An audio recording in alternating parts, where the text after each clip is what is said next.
नमस्कार दोस्तों, जय माता दी। मैं आचार्य वसुधा आप सभी का हार्दिक अभिनंदन करती हूँ आपके अपने YouTube चैनल पर।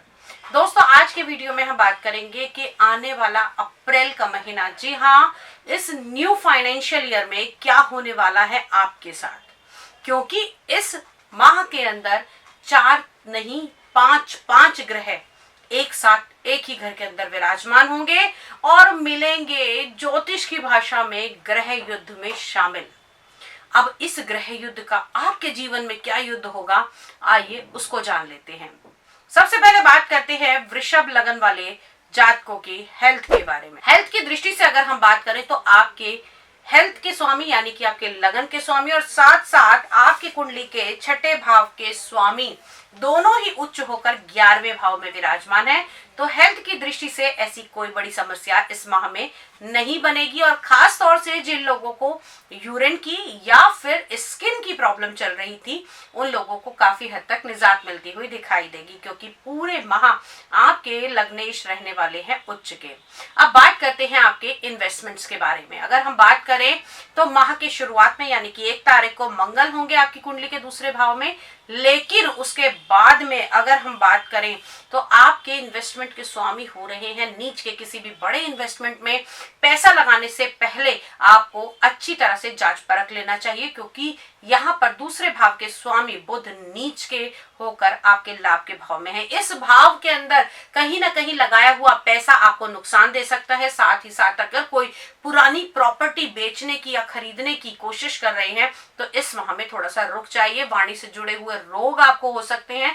जिन लोगों को गले से जुड़े हुए थायराइड इत्यादि की प्रॉब्लम है उन लोगों को थोड़ा संभल कर चलना चाहिए। लेखन, गायन, वादन, इन सभी के स्वामी, जी हाँ, दूसरे भाव के स्वामी अभी नीच के हैं। तो यहाँ पर आपकी कल्पनाओं पर आपको थोड़ी सी रोक लगानी होगी। किसी भी प्रकार के राइटिंग प्रोसेस को बड़ा सोच समझ कर करना होगा और साथ ही साथ आपके परिवार में आपकी वाणी के कारण काफी उथल पुथल हो सकती है। तो शब्दों का चयन थोड़ा सा सोच समझ कर कीजिएगा। आप बात करते हैं आपके सुख के बारे में।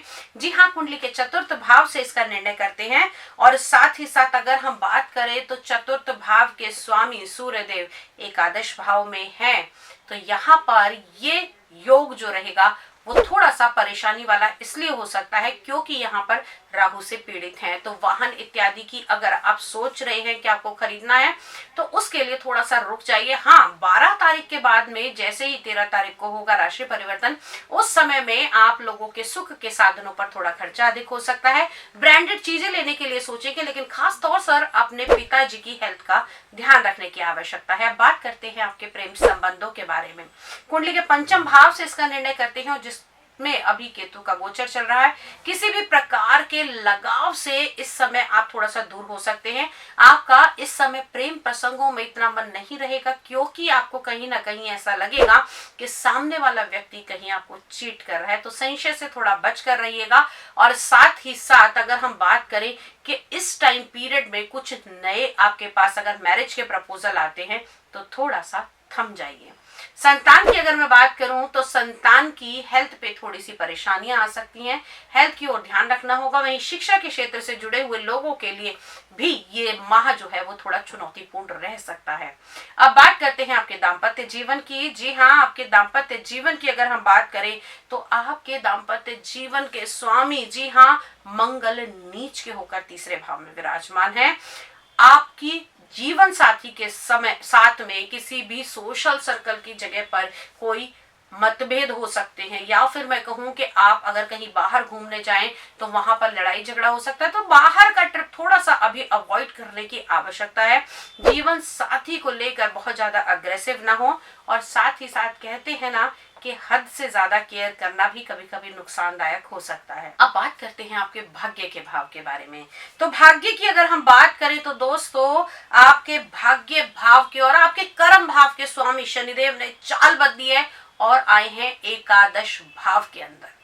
यहाँ पर ये गोचर आपके लिए लाभकारी रहेगा, क्योंकि 3, 6 और 11 में शनिदेव के जो फल हैं वो बहुत ही शुभ होते हैं। आपकी मेहनत की इस समय आपको कीमत मिलने वाली है। जॉब को लेकर जो लोग परेशान थे या ट्रांसफर नहीं हो रहा था तो घबराइए मत, शनि का ये गोचर आपके लिए लाभकारी साबित होने वाला है।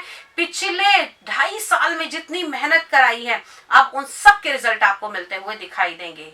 और जैसा कि हमने कहा कि 5 ग्रह एक साथ हैं, तो दोस्तों ये आपको बता दूं, जहां शुक्र उच्च के होने के कारण बुध की नीचता भंग हुई है, वहीं कहीं ना कहीं सूर्य देव आने वाले मिड ऑफ द मंथ उच्च के हो जाएंगे, तो आपको थोड़ी शांति मिलेगी। साथ ही साथ फाइनेंस को लेकर थोड़ी समझदारी बरतने की आवश्यकता है। अपनी हैसियत से ज्यादा किसी भी प्रकार का इन्वेस्टमेंट या किसी भी प्रकार का कर्जा इस माह में बिल्कुल नहीं लेना है। अब याद रखने वाले क्या करें और क्या ना करें, इस माह में ओवर एक्सपेंसेस नहीं करना है। जीवन साथी के ऊपर आपको पूर्ण विश्वास करके आगे चलना होगा। किसी भी प्रकार का संशय और संदेह या फिर मैं कहूं किसी भी प्रकार का दबाव आपके रिश्ते को खराब कर सकता है। ये महीना आपके लिए कुछ चुनौतियां और कुछ उन्नतियां लेकर आएगा, लेकिन फिर भी यही मनोकामना करेंगे कि सब कुछ शुभ हो। अगर आपके जीवन में कोई ऐसी समस्या है जिसका समाधान आपको नहीं मिल रहा है और आप चाहते हैं कि यहाँ पर कुछ ना कुछ आपको बदलाव चाहिए, कुछ मेहनत करने की आवश्यकता है, तो दोस्तों फटाफट फोन उठाइए और स्क्रीन पर दिए हुए नंबर पे बात कीजिए, हमारी वेबसाइट पे कांटेक्ट कीजिए। और साथ ही साथ अगर ये सब विद्या सीखना चाहते हैं, ज्योतिष, तंत्र, मंत्र, ज्ञान, विज्ञान, तो हमसे संपर्क कर सकते हैं। तब तक के लिए जय मां भगवती।